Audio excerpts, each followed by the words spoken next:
Hello students, मैं हूं विकास कुमार सिंह और आप देख रहे हैं आपका अपना यूट्यूब चैनल रोज क्लासेस। पिछले वीडियो में हम लोग प्लास्टिड यानी लवक तक पढ़ा था और आज इसके आगे पढ़ेंगे लाइसोसोम। तो चलिए स्टार्ट करते हैं। लाइसोसोम का खोज सर्वप्रथम सीडी दुबे ने किया था। ये छोटी से छोटी पुटिकाओं के रूप में पाई जाती है। सबसे छोटी ये छोटी छोटी पुटिकाओं के रूप में पाई जाती है। इसके अंदर एंजाइम मौजूद होता है जो अपने ही कोशिका को पचा देने की क्षमता रखती है। इसे आत्महत्या की थैली कहा जाता है। लाइसोसोम को आत्महत्या की थैली इसलिए कहा जाता है क्योंकि जब उपापचयी क्रिया के द्वारा जब कोई कोशिका क्षतिग्रस्त हो जाता है तो उसके चलते कोई दूसरा कोशिका क्षतिग्रस्त न हो, इसलिए लाइसोसोम क्या करता है कि खुद नष्ट होकर के और पूरे कोशिका को पचा देता है, क्योंकि इसके अंदर पाचक एंजाइम होता है। इसलिए इसे क्या कहते हैं हम लोग? आत्महत्या की थैली कहते हैं। अगर इसके कार्य की बात करें तो यह जीवाणु तथा विषाणु से रक्षा करता है। यह हमारे शरीर में या किसी भी कोशिका को जीवाणु से और विषाणु से रक्षा करता है। जब हमारे शरीर में जीवाणु या विषाणु प्रवेश करता है तो ये जो लाइसोसोम होता है ये क्या करता है कि जीवाणु या विषाणु को गला देता है, पचा देता है, उसे नष्ट कर देता है। या जिस कोशिका में रहता है आवश्यकता अनुसार उसको नष्ट कर देता है। इसलिए नष्ट करता है क्योंकि अगर मान के चलिए कोई कोशिका क्षतिग्रस्त हो गया तो उसके चलते कोई दूसरा कोशिका क्षतिग्रस्त ना हो, इसलिए क्या करता है खुद को नष्ट करके और अपने कोशिका को पचा देता है और किसी दूसरे कोशिका को नष्ट होने से बचा लेता है। अगला कोशिकांग तारक काय के बारे में जानते हैं। तारक काय एक बेलनाकार रचना होती है। यह केवल जंतु कोशिका में पाई जाती है।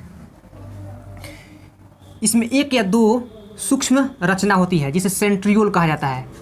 जैसे आप यहाँ पे स्ट्रक्चर में आप देख रहे हैं कि ये वाला और ये वाला जो रचना है, दोनों रचना है, इसे हम लोग कहते हैं सेंट्रियोल।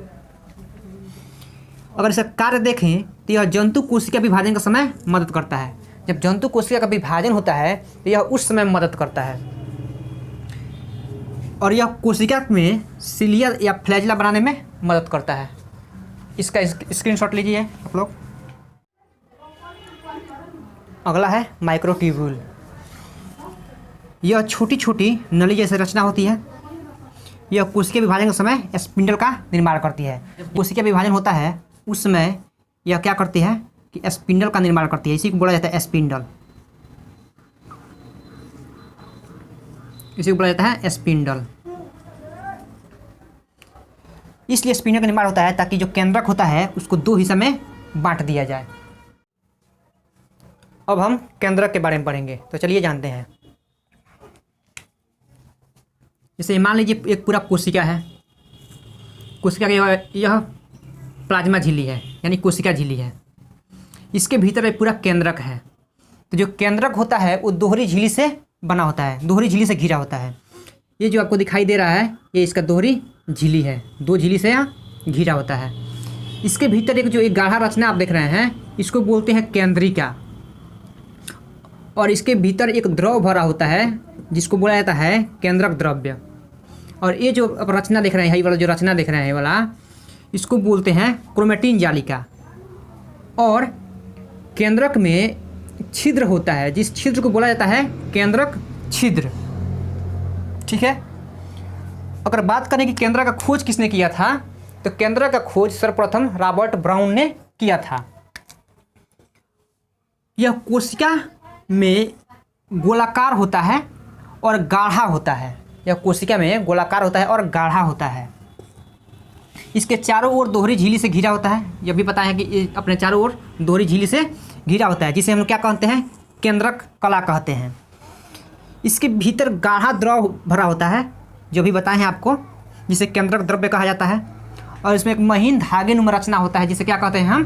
क्रोमेटिन जालिका कहते हैं। जो क्रोमेटिन जालिका होता है वह डीएनए से और प्रोटीन से बना होता है। जो क्रोमेटिन जालिका होता है वह डीएनए से और प्रोटीन से बना होता है। जो केंद्रक होता है इसका अगर कार्य की बात करें तो यह कोशिका की रक्षा करता है और कोशिका विभाजन में भाग लेता है। जब कोशिका का विभाजन होता है उस समय यह इसका मेन रोल होता है। यह आनुवांशिक गुण को एक पीढ़ी से दूसरी पीढ़ी तक पहुंचाता है। यह पूरे कोशिका को नियंत्रण करता है, अतः इसे कोशिका का मालिक भी कहा जाता है। पूरे कोशिका का कंट्रोल केंद्रक ही करता है, अतः इसे हम लोग कोशिका का मालिक कहते हैं। तो आप इसका स्क्रीनशॉट लीजिए ताकि हम आगे बताएं। अब हम जानेंगे केंद्रिका के बारे में। तो जैसा आपको पता है कि एक केंद्रक है और केंद्रक के भीतर एक गोलाकार रचना होता है, गोलाकार अंडाकार, जिसे हम लोग क्या कहते हैं, केंद्रिका कहते हैं। तो केंद्रिका केंद्रक के अंदर पाया जाता है, जो गोलाकार होता है, अंडाकार होता है।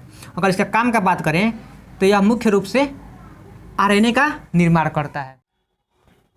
अब हम पढ़ेंगे क्रोमोसोम यानी गुणसूत्र के बारे में। तो चलिए सबसे पहले इसका स्ट्रक्चर समझते हैं। देखिए स्ट्रक्चर कुछ इसका ऐसे ही है। जो सबसे बाहर का आवरण है इसको बोला जाता है पेलिकल, ठीक है। ये जो आप ये रचना देख रहे हैं, इसे ये रचना देख रहे हैं, ये वाला, इसको बोला जाता है क्रोमोनिमेटा। इसको क्या कहा जाता है, क्रोमोनिमेटा कहा जाता है। इसको कहा जाता है क्रोमोनिमेटा। इसमें कब जब अकेले रहेगा तब इसे कहेंगे क्रोमोनिमेटा, और जब एक साथ ही दोनों आ जाएगा तब इसे कहेंगे हम लोग क्रोमैटिड्स। जब अकेले था तब कहते थे क्रोमोनिमेटा, और जब एक साथ दोनों आ गया तब इसे क्या कहेंगे, क्रोमैटिड्स कहेंगे। सबसे बाहर वाला आवरण को पेलिकल कहते हैं। अच्छा, इसमें देखिए आप ध्यान से देखेंगे तो इसमें दो जगह धसाव दिखाई देगा। तो ये जो धसाव है इसको बोला जाता है प्राथमिक संकुचन, और ये वाला जो धसाव है इसको बोला जाता है द्वितीयक संकुचन। इसमें जो क्रोमोनिमेटा है, दोनों क्रोमोनिमेटा आ करके एक जगह मिलता है, उस जगह को कहते हैं हम लोग सेंट्रोमियर, ठीक है। अब देखिए ये जो आपको दिखाई दे रहा है ये रस्सी जैसा दिखाई दे रहा है, और एक गोली जैसा किसी चीज़ को यह लपेटा हुआ है। तो जो गोली जैसा ये रचना दिखाई दे रहा है इसको बोलते हैं हम लोग क्रोमोमियर, ठीक है। और जो ये रस्सी जैसा रचना दिखाई दे रहा है उसको बोलते हैं हम लोग क्रोमोनीमा। और जो ऊपर वाला हिस्सा को बोलते हैं हम लोग टीलोमर, और सबसे नीचे वाला जो हिस्सा है उसको बोलते हैं सैटेलाइट।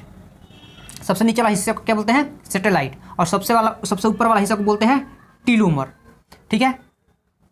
यहाँ पे बनाया गया है जो है रचना है, एक पूरा रस्सी जैसा रचना है, उसको बोलते हैं क्रोमोनिमेटा, और एक जो गोली जैसा रचना दिखाई दे रहा है इसको बोलते हैं क्रोमोमियर, ठीक है। और जो रस्सी जैसा रचना दिखाई दे रहा है इसको बोलते हैं हम लोग क्रोमोनीमा।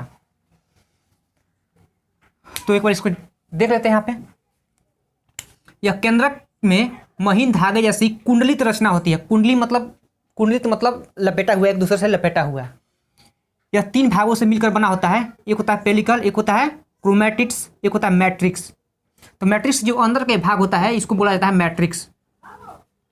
क्रोमोसोम के सबसे बाहरी आवरण को पेलिकल बोला जाता है, वही मैंने आपको बताया।